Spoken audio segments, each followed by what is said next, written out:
Big TV భక్తి సమాచారం WhatsApp ఛానల్లో జాయిన్ అవ్వండి. అన్ని విశేషాలు ఎప్పటికప్పుడు తెలుసుకోండి. అయితే ఇప్పుడు ఒక సందేహం ఏంటంటే గురువుగారు, కుంభమేళాకి వెళ్ళలేని వారు, అక్కడ దాకా వెళ్ళి స్నానం చేయలేని వారికి ప్రత్యామ్నాయ మార్గాలు ఏంటంటారు? ప్రతిదానికి ప్రత్యామ్నాయ మార్గాలు ఉంటే తల్లి సనాతన ధర్మం ఇంతవరకు రాదు.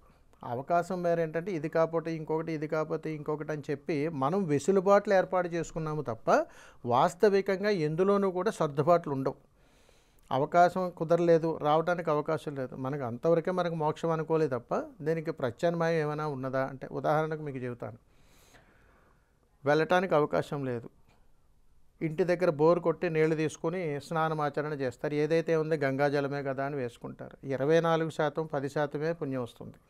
తర్వాత ఎక్కడైనా బావిలో నీళ్లు తీసుకుని స్నానం చేసాం, ఇది ఒక 30% పుణ్యం వస్తుంది. తర్వాత నది స్నానానికి వెళ్ళి చేసి వచ్చాం, ఇక్కడ 90% పుణ్యం వస్తుంది. ఆ తర్వాత ప్రవాహం ఎక్కడైనా ఇంకొక నదీ పరివాహ ప్రాంతానికి వెళ్ళాం, అక్కడ ఒక 120% పుణ్యం వస్తుంది. ఇప్పుడు పుణ్య నదీ స్నానానికి వెళ్ళాం, 90,000 రెట్లు పుణ్యం వస్తుంది.